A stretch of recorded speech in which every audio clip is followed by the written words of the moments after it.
السلام علیکم ناظرین، پروگرام گویا کے ایک اور ایپیسوڈ کے ساتھ میں ہوں ارسلان خالد۔ ناظرین، آج ہم اسٹوڈیوز میں موجود نہیں ہیں اور بات کریں گے ہم اوور آل جو ملک کی مجموعی صورتحال ہے اس کے حوالے سے۔ اتوار کے روز آئی ایس پی آر کی جانب سے اس بات کا باقاعدہ اعلان کیا گیا ہے کہ فوج شمالی وزیرستان میں آپریشن کر رہی ہے اور اس کے بعد سے آپریشن کا بھی باقاعدہ آغاز کر دیا گیا ہے۔ جو سیاسی جماعتوں کے کنسرنز تھے ان کو بھی ایڈریس کیا گیا۔ وزیر اعظم صاحب نے بھی کل پارلیمنٹ کو اعتماد میں لیا۔ تقریباً تمام سیاسی جماعتوں نے بھی اس آپریشن کی حمایت کا اعلان کر دیا ہے، اور جو مذاکرات کی بات ایک 6-7 مہینے کے عرصے سے جاری تھی اب بالآخر وہ کمپلیٹلی ختم ہو چکی ہے۔ ضرب عضب کا نام دیا گیا اس آپریشن کو، اور یقیناً بہت اہمیت ہے اس آپریشن کی، اور جو ملک میں امن کی بات کی جاتی ہے اسے قائم کرنے کے لیے، ملک کی معاشی ترقی کے لیے امن انتہائی ضروری ہے، اور وہ اس آپریشن کے نتیجے میں ہی آ سکتا ہے۔ بہت سے لوگ، بہت سے دفاعی تجزیہ کار اس آپریشن سے پہلے جو بارہا یہ بات دہراتے تھے کہ آپریشن شمالی وزیرستان میں مسئلے کا حل نہیں ہے، اور اسٹریٹجیکلی اس علاقے کو کانکر کرنا اتنا آسان نہیں ہوگا، جو اس کی ایک اسٹریٹجک ڈیپتھ ہے اور جو معاملات ہیں اس کے حوالے سے یہ تمام تحفظات ان کے سامنے آتے تھے۔ آج وہ تمام لوگ بھی یہی کہہ رہے ہیں کہ آپریشن ہی واحد حل ہے۔ جو ساری یہ صورتحال ہے اس کے حوالے سے آج کے پروگرام میں ہم بات کریں گے، اور ساتھ ساتھ جو بین الاقوامی سطح پر ہو رہا ہے، عراق کی اگر ہم صورتحال کی بات کریں یا دیگر ممالک کی بات کریں، بھارت کی بات کریں جو پاکستان کے ہمسایہ ممالک ہیں، افغانستان میں جو انتخابات کا ایک عمل جاری ہے، اس خطے کی ساری مجموعی صورتحال کیا ہوگی سیکنڈ ہاف میں، کچھ بات ہم اس حوالے سے کریں گے۔ اور آج جو شخصیت میرے ساتھ موجود ہیں وہ یقیناً کسی تعارف کی محتاج نہیں ہیں، آپ انہیں دیکھتے ہیں، بے تحاشا فالورز ہیں ان کے تبصرے اور تجزیے جو آپ سنتے ہیں اور جو درست بھی ثابت ہوتے ہیں۔ میں بات کر رہا ہوں جناب زید حامد صاحب کی۔ Sir thank you very much, بہت شکریہ آپ کے وقت کا۔ گفتگو کا آغاز کرنا چاہوں گا سر، ایک عرصے سے بات چلتی رہی مذاکرات کی، 6-7 مہینے کا ایک ٹائم دیا گیا اس پیس پروسیس کو فلرش ہونے میں، نہیں ہو سکا، بالآخر آج سے ایک روز قبل آپریشن کا اعلان کر دیا گیا ہے۔ کیسے دیکھ رہے ہیں آپ اسے؟ دیکھیے، آپ کو یاد ہوگا کہ جنوری سے میں شاید وہ واحد آواز تھی پاکستان میں جو شدت سے مخالفت کر رہی تھی مین سٹریم میڈیا پہ کہ مذاکرات نہ کریں، کیونکہ ان کا یہ بات بالکل واضح تھی کہ دشمنوں نے مذاکرات کے حوالے سے جو دانہ ڈالا ہے، جو چارہ ڈالا ہے حکومت کو، جو ہمیں دھوکہ دینے کی کوشش کی ہے، وہ صرف اپنے آپ کو ری گروپ کرنے کے لیے۔ جنوری میں پاکستان ایئر فورس نے نارتھ وزیرستان میں بڑے سخت سٹرائکس کی تھیں اور بڑی تعداد میں ان کے کمانڈرز مارے گئے تھے، ان کے اسلحے کے ذخیرے تباہ ہوئے تھے، اور یہ وہ وقت تھا کہ جب پہاڑوں پر شدید برف پڑی ہوئی تھی، اور جب یہ موقع جو ہوتا ہے ہمیشہ دہشت گردوں کے لیے ایک کمزور ٹائم ہوتا ہے، کیونکہ اس میں یہ پہاڑوں پر سے گزر کے جا نہیں سکتے، راستے بند ہوتے ہیں، ان کی سپلائیز نہیں آ سکتی، یہ چاہتے ہیں کہ برف اگر پہاڑوں میں رہنا پڑے ان کو جا کے تو ان کے لیے رہنا مشکل ہوتا ہے، تو یہ چاہتے ہیں کہ نیچے آ کے گرم علاقوں میں، گاؤں میں اور آبادی کے علاقوں میں سیٹل ہو سکیں۔ اور اسی طرح یہ لوگ سیٹل تھے پورے نارتھ وزیرستان کے مختلف پاکٹس میں، جس پر اس وقت پی ایف نے سٹرائکس کی، انہوں نے فوراً پیس مذاکرات کی بات کی، لیکن 15-20 دن تک ان کے حملے پھر بھی جاری رہے۔ فیبرری میں پھر مارا ایک دفعہ ان کو ایئر فورس نے جا کے، اس کے بعد پھر حکومت اور سیاسی جماعتیں، عمران خان، منور حسن اور سمیع الحق اور یہ نواز شریف اور یہ سب طوفان کھڑا کر دیا ہے بالکل ایک، استغفر اللہ العظیم۔ نہ یہ اسٹریٹجی جانتے ہیں، نہ پالیسی جانتے ہیں، نہ یہ دشمنوں کی ملٹری اسٹریٹجی کو جانتے ہیں، نہ 4th جنریشن وار کے بارے میں ان کو پتا ہے، نہ اربن ڈی سینٹرلائز اسیمیٹرک وار کے بارے میں جانتے ہیں، نہ نان اسٹیٹ وائلنٹ ایکٹرز کا لفظ انہوں نے سنا ہوا ہے۔ مطلب اس قسم کے لوگ جب ہماری پاکستان کی دفاعی پالیسی بنانے کے لیے ذمہ دار ٹھہرا دیے جائیں تو پھر نتیجہ یہ ہوتا ہے کہ قوم اجتماعی خودکشی بھی کرتی ہے، اجتماعی سزا بھی کاٹتی ہے۔ تو نتیجہ وہی ہوا کہ ہم نے اس وقت کہا تھا مذاکرات صرف یہ ہوگا کیا کہ جب گرمیاں آئیں گی، برف پگھل جائے گی، تو یہ کچھ واپس افغانستان چلے جائیں گے، کچھ ان کے دہشت گرد سپلائیز لے کر یہاں پہنچ جائیں گے، اور کچھ وہاں وہ ان علاقوں سے گزر کر پاکستان کے شہروں میں چلے جائیں گے، اور پھر ایک صحیح معنوں میں شہری اربن گریلا جنگ شروع ہو جائے گی، اور آپ کو ان کو کراچی، لاہور اور اسلام آباد کی گلیوں سے ڈھونڈ کے نکالنا پڑے گا۔ اچھا سر، جو اب آپریشن کیا جا رہا ہے یہ شمالی وزیرستان میں ہے، اور جو آپ نے بات کہی اس کے مطابق اب یہ پورے پاکستان میں پھیل چکے ہیں، پھر اس شمالی وزیرستان کے آپریشن کی کیا اہمیت ہے؟ یہاں پر کیا ان کے ہیڈ کوارٹرز ہیں جنہیں نشانہ بنایا جا رہا ہے؟ بات یہ ہے، بہت زیادہ اہمیت ہے۔ ایک بات سمجھنے کی کوشش کیجیے گا، ایک چیز ہوتی ہے کہ اصطلاح استعمال ہوتی ہے فوج میں، اس کو کہتے ہیں ایریا ڈینائل۔ آپ دشمن سے ایریا واپس لیتے ہیں، علاقہ واپس لیتے ہیں، جس طرح سوات پہ انہوں نے قبضہ کر لیا تھا جی۔ تو یہ بات صرف امپورٹنٹ یہ نہیں تھی کہ آپ ان کو ختم کریں، مگر اپنا علاقہ بھی تو واپس لینا ہے نا، جہاں انہوں نے اڈے بنائے ہوئے ہیں، بیسز بنائے ہوئے ہیں، جہاں خندقیں کھودی ہوئی ہیں، جہاں ان کے غنڈ ہیں، ان کے آپریشنل بیسز ہیں۔ تو اسی طرح آپ نے دیکھا کہ سوات کے بعد ہم ساؤتھ وزیرستان میں گئے، اس کے بعد باجوڑ میں گئے، پھر مومن میں گئے، پھر اورگزئی میں ان کو مارا، پھر پارا چنار میں صفائی کی۔ جی۔ ساری ٹرائبل ایجنسیز ہم نے واپس ریکلیم کر لی۔ جب آپ ریکلیم کرتے ہیں اس کا مطلب ہے کہ آپ ان کے دہشت گردوں کے اڈے وہاں سے ختم کرتے ہیں، ان کو دھکیل کے یا افغانستان بھیجتے ہیں یا ختم کرتے ہیں۔ اور وہ علاقہ پاکستانی آرمی اور قبائلیوں کے جو وفادار قبائل ہیں ان کے پاس، ان کے لشکروں کے پاس آ جاتا ہے، اور اس کے بعد آپ اجازت نہیں دیتے ان ملیٹنٹس کو کہ وہاں پہ جا کے اپنے اڈے بنا سکیں.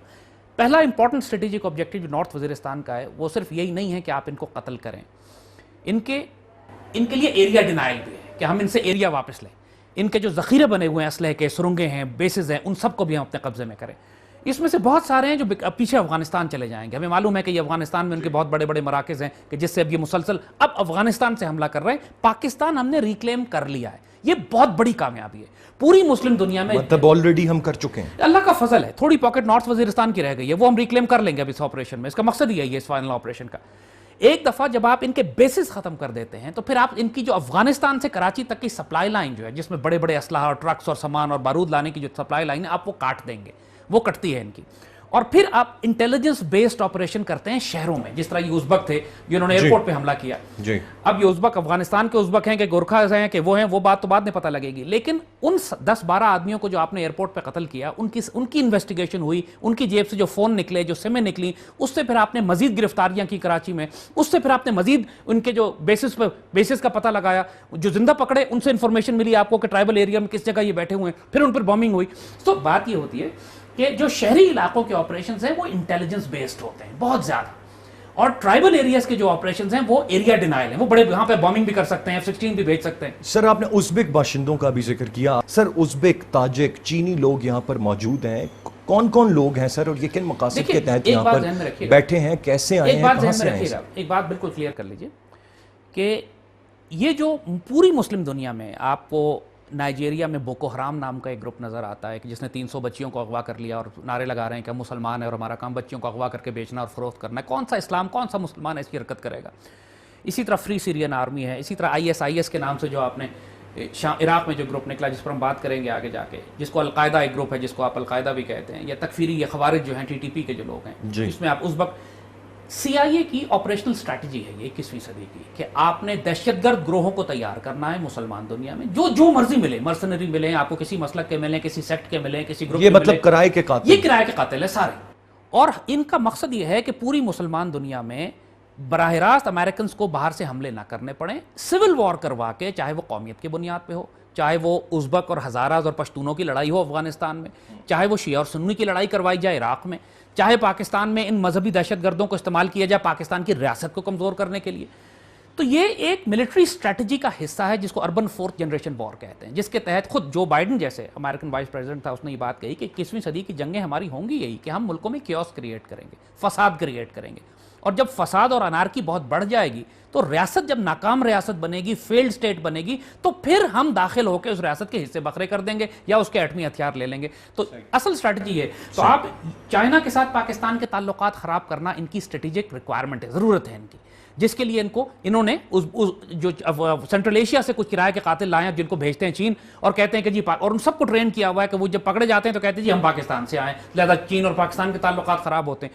کچھ بھیجتے ہیں یہ ایران میں، وہاں قتل و غارت کرتے ہیں، پھر کہتے ہیں جی ہم پاکستان سے آئیں تاکہ پاکستان اور ایران کے تعلقات خراب. سر ایک اور سوال جو یہاں پر میرا ہے وہ یہ ہے کہ یہ جو آپریشن اب جس کا آغاز کیا گیا ہے، اس کے بارے میں میری اطلاعات کے مطابق اسے 3 مراحل میں کیا جانا تھا، جن میں سب سے پہلا مرحلہ ڈفرینشیٹ کرنا تھا، علیحدہ کرنا تھا مختلف طالبان کو، اور ایک جو ٹرمینالوجی استعمال کی جاتی ہے وہ good Talibans and bad Talibans ہے. ٹو سٹارٹ آف ود، یہ پہلا جو اس کا سٹیپ تھا good Taliban and bad Taliban, sir یہ کیا کانسیپٹ ہے، یہ کون لوگ ہیں، اس میں کیا کچھ فوج کے حمایتی بھی وہاں پر موجود ہیں جو انہیں انفارمیشن دیتے ہیں؟ دیکھیں ہم آپ کو بات بتائیں کہ یہ بات تو بالکل طے ہے کہ پاکستان افغان طالبان کے خلاف کبھی کوئی آپریشن نہیں کرتا.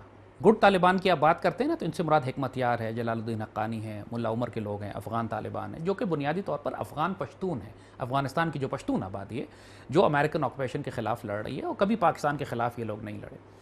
اب چونکہ یہ بارڈر ایریاز ہیں، یہاں پر ان کی فیملیز بھی رہتی ہیں، یہ لوگ آتے بھی ہیں. آپ کو یاد ہوگا کہ نارتھ وزیرستان میں ایک دفعہ ڈرون سٹرائک ہوئی تو جلال الدین حقانی کی فیملی ماری گئی تھی پوری، ان کے گھر پہ ڈرون سٹرائک تھی. تو ان کی بچے اور عورتیں یہاں رہتے ہیں، فائٹرز افغانستان میں لڑتے ہیں جا کے. اور یہ ہم آج سے نہیں ہے، پچھلے 30 سال سے ایسے ہی ہو رہا ہے جب سے سوویٹ وار میں مجاہدین کو اپنے بیسز دیے تھے. اور یہ ہمیشہ سے ہمارے دوست رہے ہیں. یہ پروپیگنڈا اور ڈس انفارمیشن کی جی ہمارے بنائے ہوئے بچے ہیں جو ہمارے خلاف لڑ رہے ہیں, یہ ٹوٹل ڈس انفارمیشن اور جھوٹ اور پروپیگنڈا ہے. آج تک پاکستان پر کوئی حملہ جلال الدین حقانی نے نہیں کیا, کوئی حملہ ملا عمر نے نہیں کیا, کوئی حملہ حکمت یار نے نہیں کیا, کوئی حملہ استاد سیاف نے یا ربانی نے مجددی نے گیلانی نے نہیں کیا. یہ ہمارے بنائے ہوئے لوگ تھے اور یہ آج بھی ہمارے ساتھی ہیں, آج بھی افغانستان میں ہمارے اسٹریٹجک ایسٹس ہیں. مگر ملا فضل اللہ وہ شخص ہے جس کے لوگ یہاں پر ملا فضل اللہ, اس سے پہلے عبداللہ مسعود, سب سے پہلے یہ وہ لوگ تھے جو گوانٹانامو بے گئے تھے اور امریکنز نے بہت ساری تعداد میں گوانٹانامو بے سے لوگ تیار کر کے واپس بھیجے تھے, اور جن کو ٹاسک یہ دیا گیا تھا کہ آپ نے پاکستان کے ریاست کے خلاف جنگ کرنی ہے. پہلا عبداللہ مسعود تھا, اس کے بعد بیت اللہ مسعود آیا, اس کے بعد حکیم اللہ مسعود آیا, پھر ملا فضل اللہ آیا, پھر یہ اس طرح کے بہت سارے. یہ سب وہ ہیں 2004 کے بعد آئے ہیں. ان کو CIA نے تیار کیا.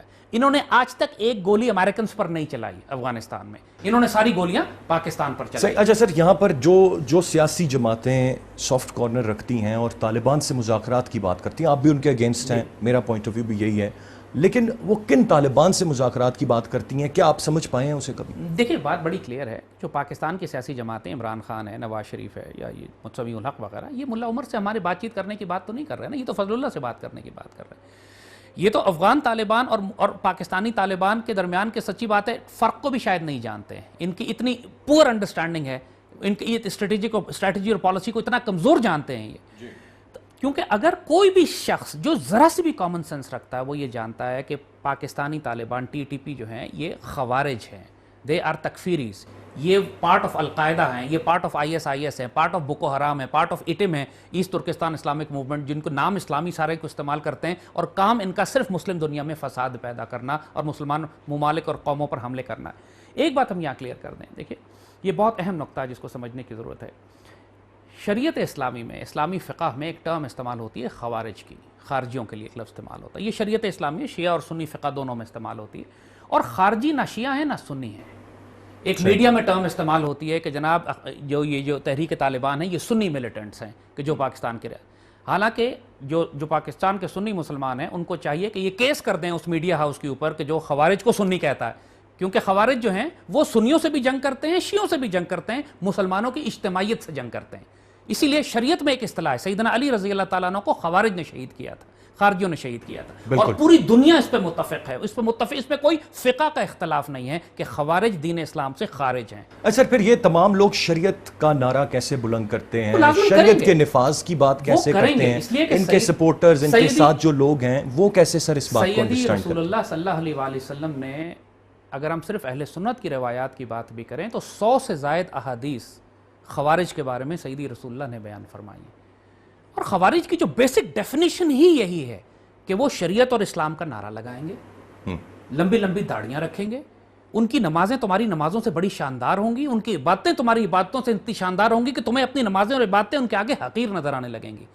اسلام کے نعرے لگائیں گے, اسلام کے جھنڈے اٹھائیں گے, لیکن مشرکوں اور کفار سے مدد لے کر آئیں گے, مسلمانوں کو ذبح کریں گے, اور ان کو کلاب النار کا لفظ استعمال, اسی لیے پھر ان کے لیے لفظ جہنم کے کتے استعمال کیا گیا ہے. اور یہ سیدی رسول اللہ نے 3 مرتبہ فرمایا ایک حدیث شریف میں, کلاب النار, کلاب النار, کلاب النار. اور جلال تھا سیدی کو, یعنی اتنا جلال ان کے اوپر سیدی کو کہ اتنا. تو یہ بات سمجھنے کی ضرورت ہے کہ یہ جتنے گروہ جن کے ساتھ آپ, ایک حکم سیدی نے فرما دیا حدیث مبارکہ میں کہ ان کو جہاں دیکھو قتل کر دو. مذاکرات منع کیے گئے, شریعت کے تحت مذاکرات ان خوارج سے منع کیے گئے, حکم دیا گیا ہے کہ جہاں دیکھو ان خوارج کو, جہنم کے کتوں کو قتل کر دو. اسی لیے جب یہ بات کیا کرتے تھے کہ ہم سے بات چیت کریں گے تو ہم قرآن و سنت کی دلیل لاتے تھے اور کہتے تھے کہ سیدی نے منع فرمایا ہے, مت بات کرو ان کے ساتھ, کیونکہ یہ خوارج کوئی عہد پیمان پورا نہیں کرتے. حدیث میں یہ بھی لکھا ہوا ہے, کوئی وعدے پورے نہیں کریں گے, کوئی عہد پیمان پورے نہیں کریں گے, جھوٹی قسمیں کھائیں گے, جھوٹے وعدے کریں گے, دھوکہ دیں گے. اچھا آپ کیا سمجھتے ہیں کہ کیا حکومت پوری طرح سے رضامند ہو گئی ہے یا اب بھی فوج کے پریشر پر دے ہیں no other choice so they have to do it? بالکل سیدھی بات ہم صاف بتا رہے ہیں کہ حکومت راضی نہیں تھی, فوج نے بلڈوز کیا ہے, فوج نے سختی کی ہے, اور فوج 6 مہینے سے ان سے کہہ رہی تھی کہ آپ ہمیں آپریشن کرنے دیں کیونکہ یہ بکھر جائیں گے, بعد میں ان کو گھیرنا, ان کو پکڑنا, ان کاکروچوں کو مشکل ہو جائے گا جب یہ پورے پاکستان میں نکل جائیں گے. مگر حکومت نہیں مان رہی تھی. لیکن ایئرپورٹ کا جو حملہ ہوا ہے نا, اس کے بعد فوج نے کہا بس اب ہم صبر نہیں کرتے. جس طرح آپ کو یاد ہوگا کہ سوات آپریشن میں بھی بہت عرصے سے آرمی ان سے کہہ رہی تھی, گیلانی کی گورنمنٹ تھی اس وقت, کہ ہمیں آپریشن کرنے دیں, لیکن یہ نہیں کرنے دے رہے تھے. نظام عدل آرڈیننس بھی سائن کیا گیا اور پیس ڈیل بھی ہوئی, اور ایک زرداری نے بھی شریعت آرڈیننس سائن کیا. اس کے باوجود ان خوارج نے کیپٹن نجم اور کیپٹن جنید کے گلے کاٹے تھے. جب گلے کٹے اس کے بعد آرمی نے کہا بس انف, اب پیس ڈیل بھی ہو گئی, اس کے بعد انہوں نے ہمارے آفیسرز کے گلے کیوں کاٹے, اور پھر ایک آپریشن شروع ہوا, اور پھر پرائم منسٹر گیلانی کو ٹی وی پر آ کر کہنا پڑا کہ آج ہم نے فوج طلب کر لی ہے. نواز شریف کو تو اتنی بھی شرم نہیں آئی کہ ٹی وی پہ آ کر کہتا, اون کرتا کہ یہ آج ہم نے فوج کو طلب کر لیا اور ہم ذمہ داری لے رہے ہیں. سر کیا فیوچر دیکھتے ہیں once this operation is done, یہ آپریشن ختم ہو جاتا ہے شمالی وزیرستان کا, اس کے بعد آپ سمجھتے ہیں کہ کسی حد تک امن قائم ہو سکے گا, یا it's a long lengthy process کہ ان کو خاتمہ کرنے میں ٹائم لگے گا؟ جب کسی وجود میں کینسر پھیل جاتا ہے تو آپ کیسے علاج کرتے ہیں؟ آپ پہلے سرجری کرتے ہیں, سرجری کے آپ وہ رسولی جو ہوتی ہے, وہ جو کینسر سیل ہوتا ہے, اس کو آپ آپریشن کر کے نکالتے ہیں, مگر اس کے بعد ایک طویل علاج کا پروسیس ہوتا ہے کیمیو تھراپی کا. آدمی کو انجیکشنز لگتے ہیں, کیمیو تھراپی ہوتی ہے, آبزرویشن میں رکھا جاتا ہے, وہ بھی بڑا تکلیف دہ پروسیس ہوتا ہے. جسم کے بال گر جاتے ہیں, لوگوں کے جسم پھول جاتا ہے, تکلیفیں ہوتی ہیں, نہیں بھوک ختم ہو جاتی ہے جی. اسی طرح ہماری قوم کے وجود میں سرطان پھیل گیا, کینسر پھیل گیا خوارج کا, اور یہ جو آپریشن ہو رہا ہے یہ اس میجر سرجیکل آپریشن کی طرح ہے کہ جو اس کینسر کی رسولی کو نکال کر ملک سے باہر پھینک دے گا. لیکن سرطان کے اثرات پورے شہروں میں, پورے ملک کی جڑوں میں پھیل گئے. اب ایک طویل پروسیس ہے کیمیو تھراپی کا, جس کو ہم نے کہا انٹیلیجنس بیسڈ آپریشنز. اب ان کو چن کے ان کو ہر گلی محلے سے نکالا جائے گا, تلاش کیا جائے گا. اب کیونکہ ظاہر ہے اب شہروں پہ F-16 تو بم نہیں کر سکتے نا, اب انٹیلیجنس بیسڈ آپریشنز ہوں گے, ان کو تلاش کیا جائے گا. کچھ چوہے آپ کو لال مسجد میں چھپے ہوئے ملیں گے, کچھ چوہے آپ کو ملیں گے کسی اور جگہ پہ چھپے ہوئے, کچھ آپ کو ملیں گے کراچی کی گلیوں محلوں میں چھپے ہوئے. آپ کو ان کو تلاش کرنا پڑے گا, نکالنا پڑے گا, اور نکال کر پھر آپ ان کو. سر اس کے بعد یہ جو افغانستان والا بارڈر ہے, کیا کبھی بھی آپ سمجھتے ہیں از اٹ پاسبل کہ اس کو اتنا سیکیور کر دیا جائے, اتنا چیک اینڈ بیلنس وہاں پر رکھا جائے کہ دوبارہ یہ لوگ نہ انٹر ہو سکیں؟ کیونکہ لوگ یہ بھی بات کرتے ہیں کہ یہ 6, 7, 8 مہینے سے زیادہ اگر امن قائم ہوتا ہے تو نہیں رہے گا, اور یہ لوگ دوبارہ ری ایکٹ بیک کریں گے, دوبارہ سے یہ لوگ لائف ہوں گے, یونائٹ ہوں گے اور حملے کریں گے. اگر آپ پرماننٹ سولوشن چاہتے ہیں کہ پاکستان میں ہر قسم کی دہشت گردی افغانستان سے آنا بند ہو جائے, کیونکہ مسئلہ صرف ٹی ٹی پی کا تو نہیں ہے نا, BLA بھی تو ہے نا, بلوچستان لبریشن آرمی بھی تو افغانستان سے, سارا بلوچستان جس نے آگ لگی ہوئی ہے وہ بھی تو افغانستان سے. پھر جو ایران کے ساتھ جو آپ کے جھگڑے شروع کروائے جا رہے ہیں وہ بھی افغانستان سے سارا فساد جا رہا ہے. تو اور پھر جو چین کے ساتھ پرابلم ہے, جو چین کے اندر دہشت گرد جا رہے ہیں, وہ بھی بدخشان سے بھیجے جاتے ہیں اور کہا جاتا ہے کہ ہم پاکستان سے آ رہے ہیں. سو مسئلہ ہمارا صرف ٹی ٹی پی نہیں ہے, ہمارے چین سے تعلقات خراب ہو رہے ہیں, ایران سے ہو رہے ہیں, بلوچستان ہاتھ سے جا رہا ہے, کراچی میں جتنا اسلحہ پہنچا ہے سارا کا سارا یہاں سے آیا ہے. اس کا علاج یہ ہے کہ افغانستان کو حل کریں, افغانستان میں پرابلم ریزالو کریں. علامہ اقبال نے یہ بات آج سے 70-80 سال پہلے کہی تھی کہ آسیا یک پیکر آب و گلس. ایشیا جو ہے ایک جغرافی کا نام ہے, لیکن اس میں ملت افغانستان دل کی حیثیت رکھتا ہے. افغانستان میں جنگ ہوگی تو پورے خطے میں جنگ پھیل جائے گی, افغانستان میں امن ہوگا تو خطے میں امن ہوگا. تو آپ کو بنیادی طور پر جو اصل فتنہ ہے افغانستان میں, that is the foreign occupation forces, غیر ملکی فوجوں کی وہاں موجودگی, جس کی وجہ سے یہ ساری جنگ, چاہے ڈرونز آ رہے ہوں, چاہے ٹی ٹی پی آ رہی ہو, چاہے چین سے تعلقات خراب ہوں, چاہے BLA ہو, چاہے ایران سے تعلقات ہو, چاہے کراچی میں اسلحہ ہو, یہ سب افغانستان سے اس لیے آ رہا ہے کہ وہاں پر زائنسٹ موجود ہیں, امریکن CIA موجود ہے, جس کے امبریلا کے نیچے انڈینز را کام کر کے پاکستان میں, موساد کام کر کے پاکستان میں دہشت. سر 2014 میں یہاں سے جو امریکی افواج ہیں ان کا تو انخلا ہو جائے گا تقریباً کسی حد تک, بہت مکمل طور پر تو نہیں لیکن کسی حد تک. آن دا ادر ہینڈ سر اگر ہم دیکھیں تو بھارت کی ایک بڑی پریزنس وہاں پر پہلے ہی موجود ہے, اور بھارت وہاں پر بھی آ کر قابض ہو گیا ہے. تو یہ تھریٹ ان کے جانے کے بعد بھی ان نیئر فیوچر تو ختم ہوتا دکھائی نہیں دے رہا, جب 2 بارڈر سے آپ کے بھارت آپ کے سر پر موجود ہے. ایک بات ذہن میں رکھیے گا کہ جب امریکنز اور نیٹو فورسز جو 28-30 ملکوں کی اور ویسٹرن مغربی طاقت کی دنیا کی سو کالڈ سپر پاورز وہاں پہ افغان طالبان کے آگے سٹینڈ نہیں لے سکی, تو انڈیا کیا بیچتا ہے, کیا پدی اور کیا پدی کا شوربہ, انہوں نے کیا بیچنا ہے. وہ تو افغان طالبان تو ان کو بقرعید پہ ذبح کر کے فارغ کر دیں گے. یعنی اب انڈیا کی کوئی حیثیت نہیں ہے, انڈیا صرف اس لیے سروائیو کر رہا ہے کہ اس کے اوپر اس وقت امریکنز اور نیٹو پروٹیکشن موجود ہے. صحیح, on their own India stand نہیں لے سکتا. اچھا تو سر یہ جو جھکاؤ حامد کرزئی صاحب بھی جا رہے ہیں بھلے, لیکن جو اب تک ان کا جھکاؤ رہا ہے, اگر آنے والی افغان حکومتوں کا جھکاؤ وہاں پر رہتا ہے, جو بڑی تعداد میں انویسٹمنٹ ان کی بھارت کے سرمایہ کاروں کی وہاں پر ہو چکی ہے, آپ سمجھتے ہیں is it going to be that easy کہ وہ ایک دن میں اس کو ختم کر دیں گے یہ لوگ؟ ہمیں کوئی پرابلم اس میں نظر نہیں آتی. جیسے ہم نے عرض کیا نا کہ افغانستان میں جو ڈیسائسو فیکٹر ہوگا وہ افغان طالبان کا ہے. وہ جو امریکنز اور نیٹو کو ڈیفیٹ کر چکے ہیں, آنے والی کسی افغان گورنمنٹ کی کوئی حیثیت نہیں ہے اگر آپ اس میں افغان طالبان کو شامل نہ کریں. تو کارزائی تو میئر آف کابل تھا نا, وہ تو صرف ایک آرٹیفیشل پریزیڈنٹ تھا جو صرف خرافات بک سکتا تھا پاکستان کے خلاف, کیونکہ جو انڈیا اور امریکہ اس کو کہتا تھا کرنے کے لیے. اسی طرح عبداللہ آئے یا اشرف غنی آئے, ان کی کوئی حیثیت نہیں ہوگی اگر افغان طالبان کو وہ پاور سٹرکچر سے باہر رکھتے ہیں. صحیح, before we move on to international issues, میں یہاں پر اب تھوڑی سی بات سیاسی صورتحال کی کرنا چاہوں گا. آپریشن کے حوالے سے سر ہم نے بات کی, جو کچھ ہم سیاسی منظرنامے میں اس وقت دیکھ رہے ہیں, جس طرح سے تبدیلیاں رونما ہو رہی ہیں, انقلاب کی بات کی جا رہی ہے, مختلف جماعتوں کے اپنے ڈیفینیشنز ہیں سر انقلاب کے, اصل انقلاب کیا ہے؟ پاکستان میں کم از کم پچھلے 7 سال یا 6 سال سے تو آپ سو کال ڈیموکریسی دیکھ رہے ہیں. بہت ٹائم ہوتا ہے 6-7 سال. مارشل لاء بھی 10-10 سال لگے ہیں ہمارے ملک میں. ایوب خان کا 10 سال مارشل لاء لگا تھا, فوجی حکومت تھی, اس میں اس نے 2 ڈیم بنا دیے, پورا اسلام آباد کا شہر آباد کر دیا. پاکستان کا جو گروتھ ریٹ تھا اس وقت دنیا میں ہائیسٹ تھا. ساؤتھ کوریا ہمارا 5 ایئر پلان اٹھا کے لے گیا, آج کہاں پہنچ گیا. ایوب خان کے دور میں جو کام ہو رہا تھا 10 سال بہت کام ہوتا ہے, بہت پیریڈ ہوتا ہے کسی حکومت کے لیے. ڈیموکریسی کے لیے بھی 6 سال بہت پیریڈ ہوتا ہے کام کرنے کے لیے. آج کل کے دور کے ٹیکنالوجی اور میڈیا اور انفارمیشن بہت زیادہ. کیا کیا اس ڈیموکریسی نے پاکستان کے ساتھ 6 سال میں؟ زرداری کی ڈیموکریسی نے, اور نواز شریف کی ڈیموکریسی نے.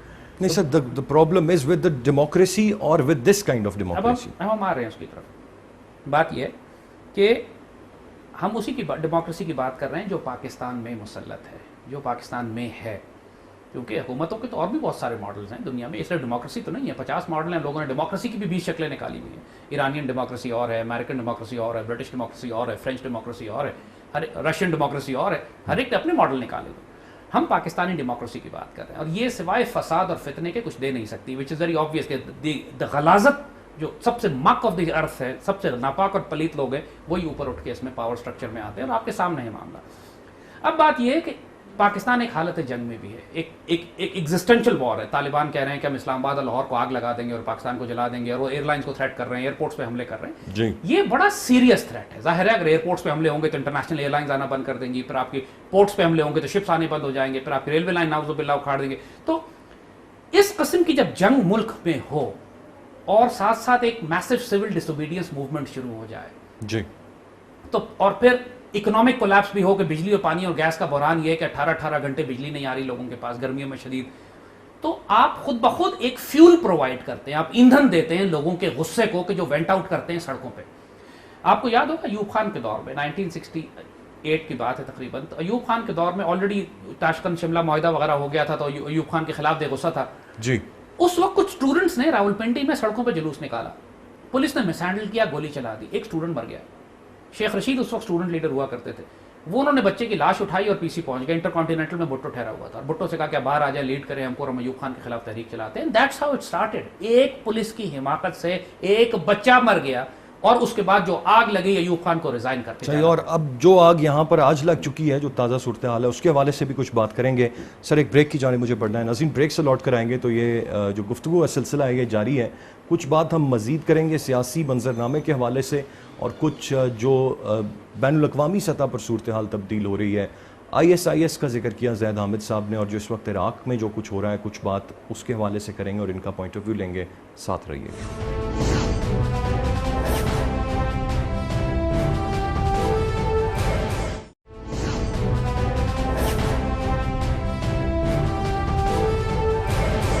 ناظرین ویلکم بیک. گفتگو کا سلسلہ جاری ہے اور میں موجود ہوں زید حامد صاحب کے ساتھ. زید حامد صاحب, بریک پہ جانے سے پہلے آپ نے ایک پاسٹ کا ایک قصہ سنایا کہ کس طرح سے ایک موومنٹ سٹارٹ ہوئی تھی, اور آج جو کچھ ہوا میں اس کی طرف بھی آپ سے سوال کرنا چاہوں گا. طاہر القادری صاحب پاکستان واپس آنا چاہ رہے ہیں اور موجودہ حکومت انہیں آنے نہیں دینا چاہ رہی. وہ کہنا ہے یہ جمہوریت کے لیے خطرہ ہے, یہ جمہوریت کو نہیں دیکھنا چاہتے. آج جو ماڈل ٹاؤن میں ان کی رہائش گاہ ہے اس کا گھیراؤ کرنے کی کوشش کی گئی, کچھ رکاوٹیں وہاں پر کھڑی کرنے کی کوشش کی گئی جب ان کے کارکن آگے آئے, اور اس طرح ایک تصادم کا آغاز ہوا جس کے نتیجے میں کچھ ہلاکتیں بھی ہو چکی ہیں, اور اٹس ویری سیڈ انڈیڈ. آپ کیا سمجھتے ہیں جو رویہ پنجاب حکومت کی جانب سے اپنایا گیا ہے اور جس طرح سے تشدد ان لوگوں پر کیا جا رہا ہے, یہ کس حد تک درست ہے؟ دیکھیں, ہم یہ عرض کر رہے ہیں کہ حکومت اگر کانفیڈنٹ ہو, اسٹیبل ہو, تو لوگوں کے آنے, جلوس کرنے, پروٹیسٹ نکالنے سے حکومتوں کو فرق نہیں پڑتا. ایک انڈر کانفیڈنٹ, ایک کمزور, ایک خوفزدہ حکومت اس طرح کا اوور ریئیکشن دیتی ہے کہ حالانکہ یعنی صرف اگر سڑک کی رکاوٹیں اٹھانی تھی تو اس میں 5-6 انسانوں کو قتل کرنے کی کیا ضرورت ہے؟ مطلب یہ تو بڑی سے بڑی بدترین ڈکٹیٹرشپس میں کبھی ایسے نہیں ہوتا. یہ سو کالڈ جمہوری حکومت کی بات کر رہے ہیں. سنا آپ نے بتایا کہ کوئی عورت بھی اس میں بیچاری شہید ہو گئی ہے. جی, یعنی انا للہ و انا الیہ راجعون. ہم اور کیا کہہ سکتے ہیں سوائے اس کے کہ اس حکومت نے اپنے ڈیتھ وارنٹ سائن کر دیے, کیونکہ اس قسم کے واقعات, ہم نے ایوب خان کا واقعہ آپ کو بتایا تھا کہ پولیس کی حماقت سے ایک اسٹوڈنٹ مرا تھا, اور شیخ رشید نے اس کو ایکسپلائٹ کر کے پھر ایک پوری موومنٹ بنائی اور ایوب خان کو ریزائن کرنا پڑا. اس حکومت وقت نے بھی اس حالات میں کہ جب ملک حالت جنگ میں ہو, یہ حکومت اتنی ان پاپولر ہو, بجلی پانی گیس کا بحران ہو, لوگ ویسے اس حکومت سے نالاں ہوں, اور اس وقت اگر آپ افراد قتل کرنے لگیں ایک سول, ایک پیسفل پروٹیسٹ کو, یعنی اگر پتھراؤ بھی کر رہے تھے تو پتھراؤ کا جواب ٹیئر گیس سے دیا جا سکتا ہے. لوگوں کو قتل کرنے کا کیا مطلب ہے اگر 4-5 جانیں چلی گئیں؟ اور یہ ایک ایسی چیز ہے کہ جو اب ان کے گلے پڑ جائے گی. جو فیول چاہیے تھا اس موومنٹ کو وہ فیول حکومت نے خود دے دیا ہے. سر تبدیلی کی انقلاب کی جو بات کی جا رہی ہے، طاہر القادری صاحب کے اپنے کچھ پوائنٹس ہیں، اپنے نعرے وہ لگاتے ہیں، ساتھ مسلم لیگ کاف ان کی اتحادی بن گئی ہے. عمران خان صاحب اپنے 23 سڑکوں پر موجود ہیں، وہ انتخابات میں دھاندلی کی بات کر رہے ہیں. فوج آپ کی شمالی وزیرستان میں آپریشن کر رہی ہے، مختلف جگہوں سے آپ کو تھریٹس ہیں، دہشت گرد ملک میں پھیل چکے ہیں. سر یہ کیا صورتحال بن رہی ہے؟ آپ آئندہ آنے والے ایک سال میں اس صورتحال کو کس جانب جاتا ہوا دیکھ رہے ہیں؟ ایک سال تو بہت عرصے کی بات آپ کر رہے ہیں، آپ اگلے 3-4 مہینے کی بات کریں. Think will be resolved. اگلے 3-4 مہینے میں سب کچھ واضح ہو جائے گا. بات یہ ہے کہ دیکھیے تب یہ جو موومنٹ اب چلے گی یہ حکومت گرانے کے لیے چلے گی. حکومت کو گرایا جائے گا. اس میں حکومت گرانے کی قسم جو ہے وہ اب TTP بھی اٹھا چکا ہے کہ ہم حکومت کے خلاف ہم بھی حملے کریں گے. اب یہ پولیٹیکل پارٹیز بھی ہیں جو کہہ رہی ہیں کہ ہم حکومت کو گرائیں گے. اب ایک دیکھیے 3 پروسیس ہیں حکومت کی تبدیلی کے. ایک پروسیس یہ ہے کہ آپ ملک میں دوبارہ انتخابات کروائیے، آپ مڈ ٹرم الیکشن کروائیے، جس طرح عمران کہہ رہے ہیں کہ مڈ ٹرم الیکشنز ہوں تو اور کلین ہوں، شفاف ہوں اور یہ سارا پروسیس ہو. اس کی تو کوئی چانس، کوئی پاسبلٹی ملک میں نہیں ہے اس وقت. ظاہر ہے مڈ ٹرم الیکشن فوج کروائے گی. فوج کا کوئی موڈ نہیں ہے دوبارہ مڈ ٹرم الیکشن کرانے کا، نہ ہی کوئی اس حکومت کو اس طریقے سے یہ کوئی ڈسمس کر رہا ہے. تو اس کو آپ کو ہٹانے کے لیے ایک ہی طریقہ رہ جاتا ہے کہ آپ یا فوج یہ دیکھے کہ ریڈ لائن کراس ہو گئی ہے، حالات بہت زیادہ خراب ہو گئے ہیں، پروٹیسٹ موومنٹ اور انارکی اتنی پھیل چکی ہے، دہشت گردی بھی ہے، سول ڈس اوبیڈینس بھی ہے. جس طرح بھٹو کے دور میں ہوا تھا کہ جب فوج نے دیکھا کہ اتنی زیادہ انارکی پھیل گئی سڑکوں کے اوپر، PNA کی موومنٹ تھی، اتنی زیادہ آگ لگی، بالآخر فوج نے ٹیک اوور کر لیا. جی. تو دوسرا طریقہ یہ ہے کہ فوج ٹیک اوور کرے، اور وہ اس صورت میں ہوگا کہ جب انتہائی انارکی پھیل جائے گی، پولیٹیکل ڈسٹربنسز کے موومنٹ. اور تیسرا طریقہ یہ ہے کہ ملک کے اندر دہشت گردی اتنی پھیل جائے کہ حکومت وقت جو ہے وہ پولیٹیکل موومنٹ بے شک اتنی اسٹرانگ نہ ہو، لیکن ٹیرر جیسے ایئرپورٹ پہ حملہ ہوا ہے، اس طرح کی دہشت گردی اتنی پھیل جائے کہ بالآخر حکومت وقت فوج کو خود مجبور ہو کے کال کرے کہ آپ آئیں اور معاملات کو سنبھالیں. جس طرح آلریڈی آپ نے دیکھا ہے کہ آلریڈی آدھا کراچی تو انہوں نے، آدھا کراچی بھی اور اسلام آباد بھی، بڑے بڑے شہر ویسی فوج کے حوالے کر دیے. ہاں جی. اور اگر کچھ زیادہ دہشت گردی پھیلتی ہے تو فوج خود ہی موو کر جائے گی، ٹیک اوور کر کے معاملات کو سنبھالے گی. اب جو کچھ ہونے والا ہے آئندہ وقتوں میں، الیکشن کوئی بھی نہیں ہوگا. اگر شیخ رشید صاحب، عمران صاحب، طاہر القادری صاحب یہ سمجھتے ہیں کہ فوج ان کو حکومت اور اختیار میں لے آئے گی تو ایسے بھی نہیں ہونے والا. فوج نے اگر ملک بچانا ہے تو فوج کو بڑی سلجھی ہوئی، منجھی ہوئی، بڑی organised, technocratic, strong patriotic leadership کی ضرورت ہے. اور یہ افراد اس کرائٹیریا کو پورا نہیں اترتے. فوج کے اندر ان کی کوئی پاپولیرٹی ان میں سے کوئی بھی نہیں ہے. اور فوج کے اندر ان کی پاپولیرٹی، لیکن قادری صاحب بار بار فوج کو دعوت دیتے ہیں. آج بھی جب یہ سارا معاملہ ہوا انہوں نے کہا جی فوج آئے کنٹرول سنبھال لے. یہ دیکھیے بات یہ ہے کہ قادری صاحب نے فوج کے اندر کام کیا ہوا نہیں ہے. انہوں نے عوام میں کام کیا ہے، اپنے لوگوں میں کام کیا ہے، میڈیا میں کام کیا ہے، لیکن فوج کے اندر ان کی پینیٹریشن ہے نہیں. پچھلے 6-7 سال جب پاکستان آرمی جنگ لڑ رہی تھی خوفناک قسم کی، تو اس وقت قادری صاحب اور ان کی جماعت فوج کے ساتھ موجود نہیں تھی اس چیز کو، فوج کی سپورٹ اور حمایت کرنے کے لیے، جب فوج بالکل آئسولیٹڈ ہوئی ہوئی تھی. مجھ پہ تو الزام یہ لگتا ہے پاکستانی میڈیا میں کہ جی ان کو ISI نے یا آرمی نے لانچ کیا تھا. چونکہ ہم آرمی کو اتنا اگریسولی ڈیفینڈ کرتے ہیں تو گالی بنا دی گئی کہ جی یہ تو ISI کے آدمی ہیں، فوج کو ڈیفینڈ کرتے ہیں. وہ تو ہر پاکستانی جو پاکستان سے پیار کرتا ہے وہ فوج کا دفاع کرتا ہے. لیکن ہمارا میڈیا اتنا زیادہ سیفما کنٹرول اور اتنا زیادہ جیو کنٹرول تھا کہ یہاں پہ پاکستان آرمی کے حق میں بات کرنا بھی گناہ سمجھا جاتا تھا.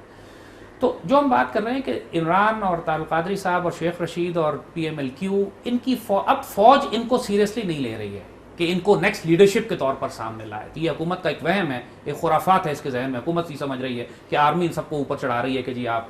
سر آپ نے کہا کہ طاہر القادری صاحب کی پینیٹریشن نہیں ہے، لیکن PMLQ کی پینیٹریشن بہرحال ہے اور وہ رہے بھی ہیں. وہ پچھلی حکومتوں کے ساتھ تھی، مشرف کے ساتھ تھی، کیانی دور میں تھی. اب موجودہ دور میں نہیں ہے. آرمی کے اندر ان کی اور ان دونوں کا ایک ساتھ ملنا بھی کوئی واضح اشارے نہیں دے رہا. حکومت گرانا اور چیز ہے، حکومت بنانا اور چیز. عوامی طاقت سر آپ کیا سمجھتے ہیں کس حد تک ان کے ساتھ موجود ہے کہ اگر یہ آتے ہیں اور ڈی چوک پر آ کر پھر بیٹھ جاتے ہیں، اس سے کتنی ڈسٹربنس کاز کر سکتے ہیں؟ پاکستان 18 کروڑ کی آبادی کا شہر ہے. یہ سارے لوگ ملا جائیں تو 1,00,000 2,00,000 3,00,000 بندہ تو جمع کر ہی سکتے ہیں نا. اور اسلام آباد جیسے شہر میں آپ 50,000 بندہ بھی لے آئیں تو حکومت گرانے کے لیے کافی ہے. اور خاص طور پر ایسے موقعوں پر کہ جب حکومت خود لاشیں گرا رہی ہو. اور یہ ایک کرٹیکل پوائنٹ ہوتا ہے، یہ ریڈ لائن ہوتی ہے. جو آج آپ نے مجھے خبر دی ہے کہ آج 4-5 لوگ مارے گئے لاہور میں، I think the red line has now been crossed. اور اب حکومت کے لیے اس کو سنبھالنا مشکل ہو جائے گا.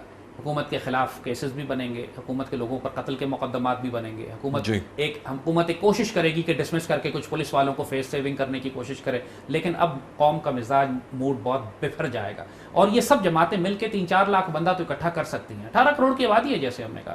3-4 لاکھ لوگوں کو جمع کرنا کوئی بڑی بات نہیں. ان کا خیال تھا کہ عید کے بعد، رمضان گزارنے کے بعد تحریک کو پراپرلی چلائیں گے. لیکن مجھے لگتا ہے کہ شاید جس قسم کے آج واقعات ہوئے ہیں اس میں شاید یہ تحریک رمضان سے پہلے ہی شروع ہو جائے. لیکن اس میں شاید طاہر القادری صاحب کی آمد بھی مشکوک ہو جائے کیونکہ ان کی گرفتاری کے احکامات بھی دے دیے گئے ہیں. ان کو آنے سے روکنے کے لیے ہی یہ سب کچھ کیا جی جا رہا ہے. That is true. یہ بہت زیادہ سختی کر دی ہے. اتنی زیادہ سختی کی ضرورت تھی نہیں.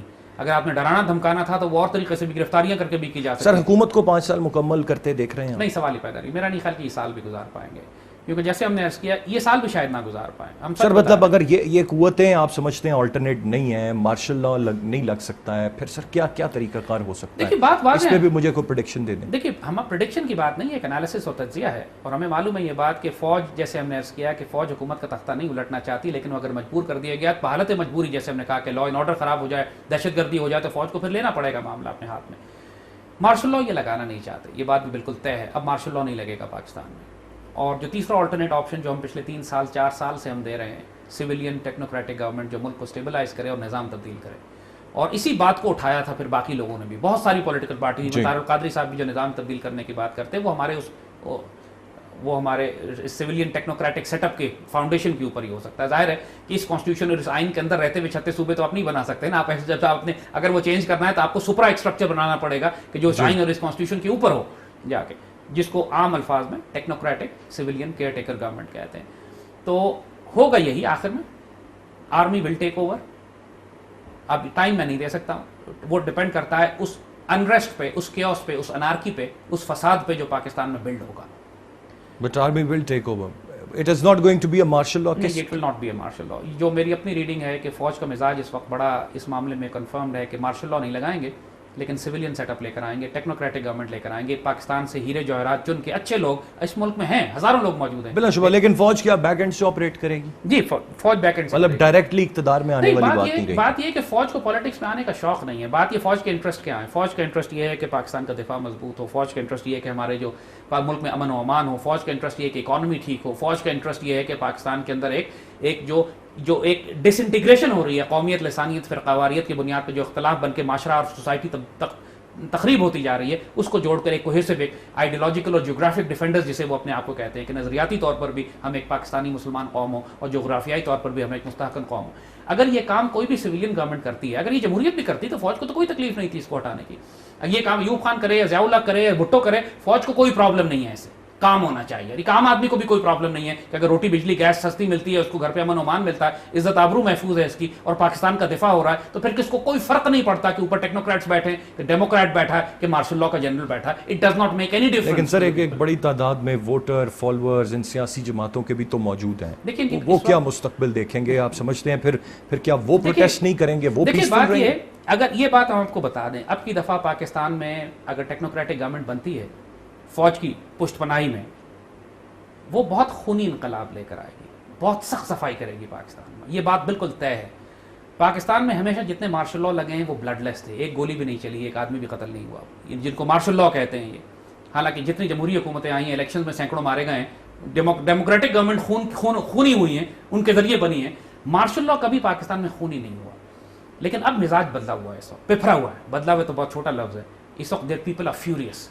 اور اب everybody agrees, even in the army everybody agrees کہ اب 1000-2000 سر کٹیں گے. اس میں پارلیمنٹیرینز بھی ہیں, سیاسی جماعتیں بھی ہیں, میڈیا کے لوگ بھی مارے جائیں گے, اس میں دہشت گرد بھی مارے جائیں گے. ایک بڑی سخت اکاؤنٹیبلٹی ہوگی. اور اگر آپ فیئر اکاؤنٹیبلٹی کرتے ہیں پاکستان کے قانون اور قرآن و سنت کے تحت, تو پھر واقعی انصاف کے ساتھ 1000-2000 سر کٹتے ہیں. یہ تو بہت کم تعداد ہم آپ کو بتا رہے ہیں, اور ایسے ہوگا. جوڈیشری یہی رہے گی, انصاف جو دے گی عوام. دیکھیے جب سسٹم چینج آپ بات کرتے ہیں, تو جب آپ سسٹم چینج کرنے کی بات کرتے ہیں تو پھر اس میں سب کچھ چینج ہوتا ہے. اس میں جوڈیشل سسٹم بھی چینج ہوتا ہے, اس میں پولیٹیکل سسٹم بھی چینج ہوتا ہے, اکنامک بھی چینج ہوتا ہے. کیونکہ یہ بات اب ثابت ہو گئی ہے کہ یہ پاکستان کی جوڈیشری ڈیلیور نہیں کر رہی. ثابت ہو گیا ہے کہ یہ پاکستان کا اکنامک ماڈل یا پاکستان کا پولیٹیکل ماڈل ڈیلیور نہیں کر رہا. جبھی تو آپ مارشل لا یا کیئر ٹیکر گورنمنٹ کی بات کر رہے ہیں, یا لوگ آپشنز لے کر آ رہے ہیں کہ جی نظام چینج کریں, 36 صوبے آپ سمجھتے ہیں جوڈیشری بالکل ڈیلیور نہیں کر رہی کمپلیٹلی. یعنی پاکستانی قوم کے ساتھ جوڈیشری نہیں کھڑی ہوئی. جس طرح پاکستان کے میڈیا میں کچھ ایلیمنٹس ایسے تھے کہ جو باقاعدہ ریاست کے خلاف جنگ کر رہے تھے, کہ خود آرمی اور ISI کو ان کے بارے میں لکھ کے دینا پڑا, جیو کے بارے میں, کہ یہ ریاست کے خلاف ایک دن نہیں, ایک تاریخ ہے, ایک ماضی ہے ان کا کہ یہ ریاست پر حملے کرتے آ رہے ہیں. تو میڈیا کے ایلیمنٹس نے بھی اپنی آزادی کا ناجائز استعمال کیا, اپنی صحافت کو بغاوت میں تبدیل کر دیا. اور یہی حال جوڈیشری کا بھی ہے. ہماری جوڈیشری میں ایلیمنٹس ایسے ہیں کہ جو باقاعدہ عدلیہ کے نام پہ، انصاف کے نام پر انصاف کو نیلام کر رہے ہیں، آکشن کر رہے ہیں. اچھا، لیکن کیا انصاف کا معیار کیا ہونا چاہیے کہ جو انصاف میری نظر میں انصاف ہے میں اسے انصاف مانوں گا، اور اگر میں اس سے اتفاق نہیں کرتا تو میں اسے ڈینائی کر دوں گا؟ جج جب سر ایک فیصلہ دیتا ہے تو اس کو ماننا میرے خیال سے دیکھیے ایسی بات نہیں ہے. بات یہ ہے کہ یہ اندھے گونگے بہروں کا دور نہیں ہے. ہم کو آپ کے سامنے سارے ریفرنسز موجود ہیں، حوالے موجود ہیں، پاکستان کا آئین موجود ہے، قرآن و سنت موجود ہے، آپ کے سامنے ایک معروف طریقہ موجود ہے. ایوری بڈی انڈرسٹینڈس. پاکستان دنیا کے ہر قانون میں لکھا ہوا ہے کہ قاتل، ڈاکو، چور، دہشت گرد کو سزائے موت دینی ہے. پاکستان کے آئین میں بھی لکھا ہوا ہے، پاکستان کی جوڈیشری میں بھی لکھا ہوا ہے، پاکستان کے پینل کوڈ میں بھی ہے، CRPC میں بھی ہے، مارشل لاء کے لاء میں بھی ہے، FCR میں بھی ہے. ہر جگہ ایک ہی بات لکھی ہوئی ہے. اس کے باوجود اگر پچھلے 10 سال سے کسی قاتل، دہشت گرد کو سزائے موت نہ دی جائے تو ہم کس کو ذمہ دار ٹھہرائیں؟ ہم فوج کو ذمہ دار ٹھہرائیں، ہم میڈیا کو ذمہ دار ٹھہرائیں، یا ہم جوڈیشری کو ذمہ دار ٹھہرائیں جس کا کام ہے ملک میں انصاف نافذ کرنا؟ اور اگر حکومت وقت نے سزائے موت پر پابندی لگا دی ہے تو جوڈیشری خاموش کیوں ہے اس کے اوپر؟ جوڈیشری اس پر سوموٹو لے کر حکومت وقت کو سینسر کر کے ہٹاتی کیوں نہیں کہ تم پاکستان کا آئین توڑ رہے ہو، تم پاکستان میں دہشت گردی کر رہے ہو، تم دہشت گردی کو سپورٹ کر رہے ہو ایک سزائے موت پر پابندی لگا کر؟ یہ کام عدلیہ کا ہے. سر تھوڑی بات انٹرنیشنل سینیریو کے حوالے سے کرتے ہیں. عراق میں جو کچھ ہو رہا ہے سر، ISIS کا آپ نے بھی ذکر کیا، عراق کے 2 شہروں پر قبضہ انہوں نے کر لیا ہے، ساتھ دوسری جانب سے بھی جہاد کے فتوے دے دیے گئے ہیں اور بڑی تعداد میں لوگ رجسٹر ہو رہے ہیں. یہ صورتحال کیا بن رہی ہے سر؟ کون کس کو مار رہا ہے، کون کیا چاہ رہا ہے؟ ایک بیک گراؤنڈ ہم آپ کو بتا دیں، اس بات کو بہت اچھی طرح سمجھ لیجیے گا. اگین جو بات ہم نے پہلے کہی تھی کہ خوارج کو آپ نہ سنی کہیے نہ شیعہ کہیے. خوارج سنیوں کے خلاف بھی لڑتے ہیں اور شیعوں کے خلاف بھی لڑتے ہیں، اور خوارج کو استعمال کر کے مسلم دنیا کو تباہ کرنا ایک CIA کی، موساد کی، اسرائیل کی، انڈینز کی فورن پالیسی کا انٹیگریٹڈ حصہ بن چکا ہے. پہلے انہوں نے شام میں 2 ملیٹنٹ گروہ تیار کیے. ایک فری سیرین آرمی تھی FSA جو صاف بالکل انہوں نے شروع میں تیار کی، اور ساتھ ساتھ ایک اور ریڈیکل خطرناک گروہ تیار کیا شام میں ISIS کے نام سے. ISIS کو اسلحہ کون دے رہا تھا، روپیہ کون دے رہا، پیسہ کون دے رہا؟ ظاہر یہ گروپ خود سے تو نہیں تیار ہوتے نا، somebody fund them, support them. یہ بلیک آپریشنز کا حصہ. تو شام میں یہ گروہ CIA نے تیار کیے تھے بشار الاسد کی حکومت کے خلاف حملہ کرنے کے لیے. اس کے بعد عراق کے شمال میں انہوں نے ان گروہوں کو دھکیلنا شروع کیا کہ اب آپ نیچے جائیے بغداد کی طرف. یہ امریکن بیکنگ سے ہو رہا ہے. ہو یہ رہا تھا کہ چونکہ صدام حسین کی حکومت جب سے گری تھی عراق میں، تو عراق میں ڈومیننٹ پاور سٹرکچر جو تھا وہ ایک شیعہ حکومت آ گئی تھی، نوری المالکی کی حکومت تھی، اور ایران اس کو بیک کر رہا تھا. تو ایران کا انفلوئنس بڑھتا چلا جا رہا تھا، جس کو یہ ایکسس آف شیعہ کہتے ہیں. یعنی عراق میں بھی شیعہ آ گئے، پھر شام میں بھی شیعہ بنے ہوئے تھے، لبنان میں بھی شیعہ تھے. تو یہ اس کو CIA نے نام دیا ایکسس آف شیعز. انہوں نے کہا یار یہ بہت زیادہ پھیلتے جا رہے ہیں، ان کو اب پیچھے ہٹانے کی ضرورت ہے. تو لبنان میں بھی انہوں نے کہا اس کو پیچھے ہٹاؤ، شام میں پیچھے ہٹاؤ ان کو، اور اب عراق میں سے بھی ان کو نکالو. تو اس کے لیے یہ ضروری تھا کہ ISIS کو اب عراق میں دھکیلا جاتا. اور ISIS صرف شیعوں کو قتل نہیں کر رہی، سنیوں کو بھی مار رہی. جیسے TTP جو ہے پاکستان میں اگر 100 بندے قتل کرتی ہے تو 95 سنی مرتے ہیں. تو TTP جو ہے کوئی یہ نہیں ہے کہ شیعوں کے خلاف جنگ کر رہی ہے، لیکن نام ہوتا ہے کہ جی شیعوں کو شیعہ کافر ہے اس کو ہم چھوڑیں گے نہیں، اور لیکن ماریں گے ہم سنیوں کو. 95% تو سنی مار رہے ہیں. جیسے ہم نے کہا کہ یہ خوارج ہے، نہ سنی ہے نہ شیعہ ہے. اسی طرح ISIS کا بھی حال یہی ہے کہ وہ جو جنگ کرتے ہوئے چلے آ رہا، جو کچھ وہ کر رہے ہیں نہ وہ سنی ٹریڈیشن میں جائز ہے نہ وہ شیعہ ٹریڈیشن میں جائز ہے. عورتوں کو ذبح کرنا، قیدیوں کو ذبح کرنا، لوگوں کو مار کے ان کے کلیجے نکال کر کھانا، یہ تو کافر کیا کرتے تھے زمانہ جاہلیت میں. کوئی اہل سنت والجماعت کا تو کوئی شخص ایسا کر ہی نہیں سکتا. تو یہ بیسکلی امریکن سپانسرڈ. اب ایران پینک میں، اب وہ بغداد کے قریب پہنچ چکے ہیں، اور امریکنز اب دوبارہ سے اس کو بہانہ بنا کر عراق میں اپنی فزیکل پریزنس بڑھانا چاہتے ہیں تاکہ ایران کا انفلوئنس کم ہو جائے. ایرانی ٹریپ میں آ گئے، پھنس گئے بہت بری طرح. سر اوباما صاحب نے فوجی بھیجنے کی منظوری بھی دے دی، میں نے وہی عرض کر رہا ہوں کہ عراق کی حکومت کی مرضی سے ہم دیکھیے میں یہی عرض کر رہا ہوں کہ مقصد ان کا سارا یہ ہے کہ ISIS کا بھوت استعمال کر کے، جس طرح وہ نائجیریا میں کہہ رہے ہیں کہ جی بوکو حرام 100 بچیاں اٹھا کے لے گئی، لہٰذا اب ہم نائجیریا میں فوج بھیجیں گے کیونکہ وہاں تیل کا بہت بڑا ذخیرہ جس پہ انہوں نے قبضہ کرنا ہے. بوکو حرام ان کو چاہیے اس قسم کی حرکتیں کرنے کے لیے. یہی حال ISIS کا ہے. امریکنز عراق میں دوبارہ پریزنس چاہتے ہیں، دوبارہ سے، کیونکہ فوجیں نکل گئی تھی ان کی، تو ایران کی بہت بڑی تعداد، ایران کی فوجیں، ایران کے ملیشیاز، وہ سب عراق میں داخل ہو گئے تھے. اب ان کو سزا دینے کے لیے، اور اب آپ نوٹ کریں گے کہ ISIS کا نعرہ کیا ہے. وہ کہہ رہے ہیں کہ جی ہم اسرائیل کو کچھ نہیں کریں گے، ہم امریکہ کو کچھ نہیں کہیں گے، ہم حملہ ایران پہ کریں گے. دوسرے لفظوں میں ایک بہت بڑی فرقہ وارانہ جنگ مسلمان دنیا کے قلب میں دوبارہ شروع کرانے کا گیم پلان ہے یہ، اور جس کی ٹوٹل بیکنگ CIA اور موساد کر رہے ہیں. سر اب دوسری جانب سے بھی جہاد کا فتویٰ دے دیا گیا، ظاہر ہے دیا جائے گا. آپ کیا سمجھتے ہیں اس کا حل کیا نکلے گا؟ کیا طریقہ ہے کہ اس جو فرقہ واریت کی یہ جو جنگ ہے جسے پروموٹ کیا جا رہا ہے اس سے بچا جا سکے؟ آپ کو کہ پہلی بات تو یہ کہ جو مسلمان ملک ہیں آس پاس کے، they have to be very very clear کہ یہ شیعہ سنی کی جنگ نہیں ہے، یہ خوارج شیعہ کی جنگ ہوگی. اور اس میں سنی جو ہیں بڑے کئی جگہوں پہ سنیوں نے بھی، کئی مصر کے سنی انہوں نے فتوے دے دیے ہیں کہ خوارج کے خلاف، ISIS کے خلاف. خود شام کے سنیوں نے فتوے دیے ہیں کہ جی ISIS کے خلاف یا فری سیریٹ آرمی کے خلاف سنیوں کو بھی متحد ہونا چاہیے، کیونکہ یہ مزارات کو بھی تباہ کر رہے ہیں، یہ ہر اس مقدس مقام کو تباہ کر رہے ہیں جو سنیوں کے لیے بھی مقدس ہیں اور شیعوں کے لیے بھی مقدس ہے بلا شبہ بلا. تو یہ اس لحاظ سے کوئی سنی مسلمان دنیا میں یہ نہیں کہتا نعوذ باللہ کہ جا کے سیدنا علی کا مزار اکھاڑ دو یا حضور کے روضہ پاک شہید کر دو یا صحابہ کرام کے مزار اکھاڑ دو، کوئی سنی نہیں کہہ سکتا یہ بات. تو یہ جو خوارج جو کر رہے ہیں اس سے سنی دنیا بھی بفر گئی ہے. انہوں نے ترکی کے لوگ اغوا کر لیے ہیں وہاں پہ، ٹرکش ٹرکس، اب ٹرکش آرمی پریشان ہے، ٹرکش گورنمنٹ کہہ رہی ہے کہ ہم فوجیں لے کے داخل ہو جائیں گے ان کے خلاف. تو دا پوائنٹ از کہ یہ شیعہ سنی کی بات نہیں ہے. جیسے ہم نے کہا مقصد ان کا یہ ہے کہ مسلمان دنیا میں سول وار کرائی جائے. اور ہوگا کیا کہ جب یہ چھپیں گے جا کے سنی علاقوں میں، جب یہ شیعہ ریزسٹنس فورس، شیعہ مزاحمتی آئیں گی فورس، ملیشیاز آئیں گی، وہ سنی علاقوں میں فائر کریں گی، یہ تبدیل ہو جائے گی بعد میں ایکچوئل شیعہ سنی جنگ میں. اور جس طرح سے CIA نے اسے پلان کیا تھا.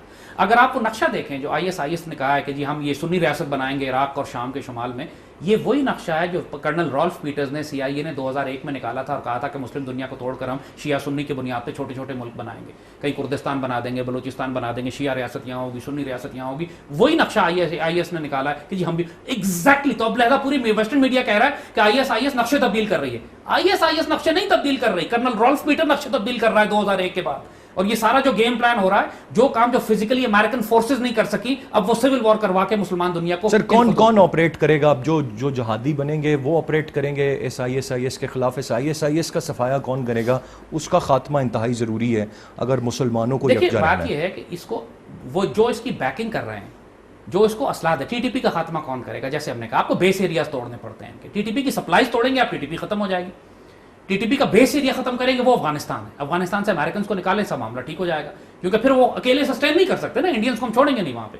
اسی طریقے سے جب تک وہ عراق اور سیریا اور شام اور وہ علاقہ اس وقت اتنی انارکی اور کیوس میں تبدیل ہو چکا ہے کہ اس وقت وہاں کچھ کنٹرول نہیں کر سکتے آپ. امریکن جہاز آتے ہیں رات کو، امریکن ہیلی کاپٹرز آتے ہیں، دیکھنے میں امریکہ ISIS کے خلاف ہے، رات کو ڈیزرٹ میں آ کے اسلحہ اتار کے جاتا ہے ان کے لیے، ISIS کے لیے.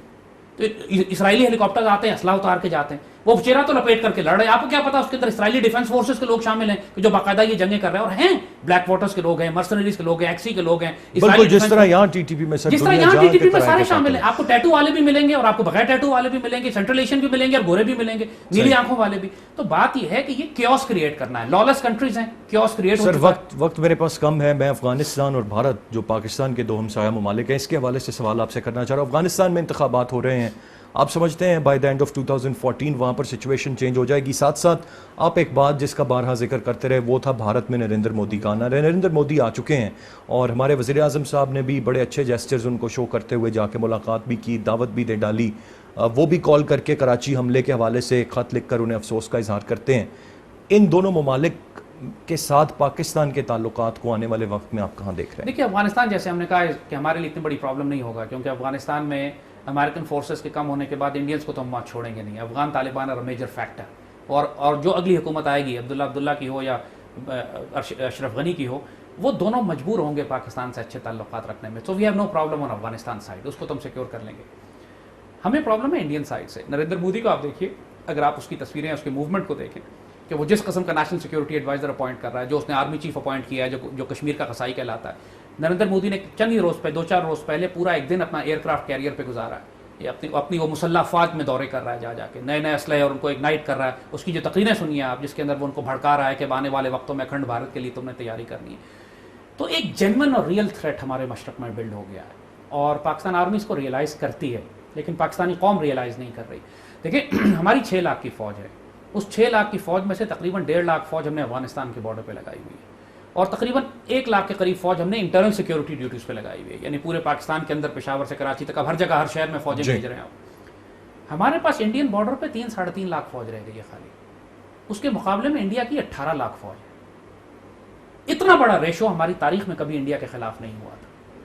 وہ 18 فزیکل، اگر وہ نیوکلیر کی ہم بات نہ بھی کریں تو صرف فزیکل فورسز میں وہ ہم سے اتنی زیادہ اسٹرینتھ انہوں نے بلڈ کر لی ہے کہ وہ ہمارے لیے ان کو 18 لاکھ وہ ہے جو پاکستان کے بارڈر پر 18 لاکھ ان کی ٹوٹل آرمی ہے، لیکن اس کو موبلائز کر کے پاکستان کے بارڈر پہ لانا ان کے لیے کوئی پرابلم نہیں ہے. کم از کم 10-12 لاکھ تو ہر وقت ہی ہمارے بارڈر کے خلاف کھڑے رہتے ہیں ان کے، اور باقی ان کے ریزروز ہیں. ہمارے پاس تو ریزرو کوئی نہیں ہے. ہمارے فرنٹ لائن ڈیفنس جو ہمارا ہے لٹرلی، اس کے بعد ہمارے پاس ریزروز پیچھے کوئی نہیں ہے، کیونکہ ہمارا سارا ریزرو ملک کے اندر ڈپلوائے ہو چکا ہے. سو ایک طرف تو یہ ایک ڈینجرس صورتحال ہے ہمارے لیے، جس پر ہمارے لیے نیوکلیر تھریش ہولڈ ہم بہت نیچے لے آئیں گے. ظاہر ہے ہم لاہور یہ سیالکوٹ اپنے ہاتھ سے جانے نہیں دے سکتے. اگر ہمیں یہ تھریٹ ہوگا کہ انڈین انڈیپینڈنٹ بیٹل بریگیڈ داخل ہو رہے ہیں تو پھر ہم غزنوی لانچ کریں گے اور وہ نیوکلیر ویپن کیپیبل ہوگا، پھر وہ مارے گا ان کے انڈیپینڈنٹ بیٹل بریگیڈس کو، تو وہ ان کا دماغ بھی ٹھیک کرے گا. لیکن دوسری طرف ایک فائدہ جو اس جنگوں کا ہوا ہے ہم کو، پاکستان آرمی کو، ان ٹرائبل ایریاز میں جو ہم نے جنگیں کی ہیں، کہ اللہ کے فضل سے ہماری پوری آرمی بیٹل ٹرینڈ بھی ہو گئی ہے. ہمارا ایک ایک سپاہی 100 دشمنوں پر بھاری ہے. ہمارے لوگ اب اتنے بیٹل ٹرینڈ ہیں، ایک ایک سپاہی ہمارا، ایک ایک آفسر ہمارا، جو کوارڈینیشن ہے ہماری ایئر اینڈ لینڈ فورسز کی، جو ہماری کوارڈینیشن ہے ہماری گراؤنڈ ٹروپس کی، اللہ کے فضل سے دنیا کی کوئی آرمی اس وقت اتنی بیٹل ٹرینڈ نہیں ہے جتنی پاکستان آرمی ہے. And that is because of these operations. And because of these operations. تو اس میں ہر ان مع العسر یسرا کی بات قرآن کہتا ہے کہ ہر تکلیف میں ایک آسانی بھی چھپی ہوئی ہوتی ہے. ہمیں بے شک شہادتیں ہم نے دی ہیں، ہمیں تکلیفیں ہوئی ہیں، لیکن ہماری تلواریں تیز ہو گئی ہیں، ہمارے جوان شاہین صفت ہو گئے ہیں، ہمارے جوانوں کی آنکھوں میں وہ چنگاری اور وہ چمک پیدا ہو گئی ہے کہ جو مجاہدوں کی آنکھوں میں ہوتی ہے کہ اب انشاءاللہ اس غزوہ ہند کے لیے جو آنے والے وقتوں میں انڈیا کے ساتھ ہماری بیٹلز ہوں گی، اس کے لیے ہماری فوج اب تیار ہے. ان کو آنے دیں انشاءاللہ. ان کو ہم داخل، آپ سمجھتے ہیں کہ بھارتی فوج لیک کرتی ہے وہاں پر، ان کے پاس یہ they are not battle trained, ان کے پاس اکوپمنٹ ہے، ویپنز ہے، they are not battle trained, casual ہیں، ڈھیلے ہیں، بہت ہیوی کیجولٹی ریٹ ہے، ایکسیڈنٹ ریٹ ہے ان کا. آپ نے دیکھا کہ نیوی کی سبرین ابھی ڈوبی، ان کی کم از کم 6-7 اتنے بڑے بڑے حادثے ہوئے نیوی میں کہ نیول چیف کو ریزائن کرنا پڑ گیا. تو بات ان کی آرمی اکوپمنٹ زیادہ، سامان زیادہ ہے، تعداد زیادہ ہے، نہ ان کے پاس دل ہے، نہ حوصلہ ہے، نہ وہ بیٹل ٹرینڈ ہے. اور انشاءاللہ العزیز نریندر مودی کی حکومت ان کی آخری حکومت ہوگی، اس کے بعد انڈیا ڈس انٹیگریٹ ہوگا، حصے بکھرے ہوں گے اور ہمارے ہاتھوں ہوں گے، کیونکہ پنگا وہ لیں گے ہم سے، شرارت وہ کریں گے، چھیڑیں گے ہم کو وہ ہمارے شاہینوں کو، لیکن اس کے بعد ایز دے سے کہ they will start the war but we'll finish it for them, ختم ہم کریں گے اس کو. اور یہ سب کچھ کب تک ہوتا دیکھ رہے ہیں؟ یہ مودی نے پرومس کیا ہے، یہ مودی نے وعدہ کیا اپنی قوم سے، اپنے RSS سے، کہ ہم اپنا ٹینیور ختم ہونے سے پہلے پاکستان کو ختم کر دیں گے. تو اس کا مطلب ہے کہ جو کچھ ہونے جا رہا ہے اگلے سال 2 سال کے اندر آپ کو نظر آ جائے گا. ڈیسائسو جنگ، ایک فیصلہ کن جنگ انڈیا کے ساتھ آپ کی ڈیو ہے. جتنا اندر سے پاکستان میں انارکی اور کنفیوژن زیادہ ہوگی، جتنا پاکستان میں سیاسی، لیکن اب تو جیسے آپ اتنا انڈیا جلدی آپریٹ کرے. آپ نے اپنی گفتگو میں خود یہ بات کی کہ وہ جنگ 1 on 1 تو اب ہونے والی نہیں ہے. اگر میزائلز کا استعمال ہوگا، اگر آپ کی اٹامک پاور کا استعمال ہوگا، تو سر پھر تو نہ وہ رہیں گے نہ ہم رہیں گے. دیکھیے بات یہ ہے کہ اب سوال آپ کا یہ ہے کہ کیا پاکستان ان کے حوالے کر دیں، ہم پاکستان کو انائلیٹ کر لیں، ان سے کہیں ٹھیک ہے آپ ٹیک اوور. بالکل نہیں، میں تو سر اوور آل ایک سچویشن کے حوالے سے بات ہم نے کہا ہم جنگ نہیں شروع کریں گے، شروع وہ کریں گے. اگر وہ اتنے پاگل، نریندر مودی کی تصویر نیٹ پہ گھوم رہی ہے، آپ دیکھ لیں گے آج کل میں، کہ باقاعدہ مشین گنوں کو اور اسالٹ رائفلس کو رکھ کے پوجا کر رہا ہے اس کے آگے. یہ کس قسم کا خرافاتی قسم کا شخص ہے یہ کہ جو اسالٹ رائفلس کو اور مشین گنز کو اور کلاشنکوفs کی پوجا کرتا ہے؟ یہ this is the mentality that RSS has brought. کوئی ہندو کلاشنکوف کو پوجا نہیں کرتا، یہ پاگل کا بچہ نیا نکلا کہ جو کر رہا ہے، اور اس کا مقصد ہے، یہ is an objective an idea. اس کا آئیڈیا یہ ہے کہ اب اس نے پاکستان کو انائلیٹ کرنا ہے، اور ہم وی آر ریڈی. اور آپ سمجھتے ہیں الٹیمیٹلی وہ یہ کرے گا؟ وہ الٹیمیٹلی نہیں، لازمن کرے گا. اس کا ایجنڈا یہی ہے. اس کی جن کی تقریریں جو آپ ان کے منسٹرز کی، ان کے وزیروں کی، ان کی الیکشن سپیچز سنیں آپ، اگر آپ اس کے پورے پروفائل کو، ان کے ڈاکومنٹس کو فالو کریں، تو I have personally no doubt کہ ان کو جب موقع ملے گا، اگلے 6 ماہ سے لے کے تقریباً اکتوبر سے لے کر اگلے سال جون کے درمیان، دیٹس دا پیریڈ کہ they are going to invade Pakistan. اس میں مجھے کوئی شبہ نہیں ہے. بہت شکریہ زید حامد صاحب. ناظرین، گفتگو آپ نے سنی زید حامد صاحب کے تجزیے، زید حامد صاحب کی گفتگو، ان کا پورا انالیسز آپ نے سنا.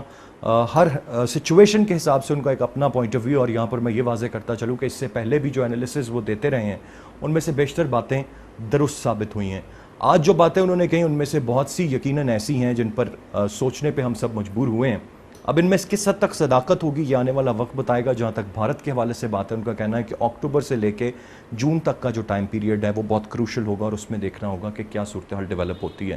امید کرتا ہوں جو کچھ ہو پاکستان کی بہتری کے لیے ہو، پاکستان قائم و دائم رہے، اور یقیناً اس بات پر سبھی قائم اور متفق ہیں کہ اگر پاکستان کی جانب کبھی بھی دشمن نے میلی آنکھ سے دیکھا تو ہم ہر قسم کا جواب دینے کے لیے بھرپور تیاری رکھتے ہیں. ارسلان خالد کو پروگرام گویا سے اجازت دیجیے، پھر ملاقات ہوگی. اللہ نے کے بعد.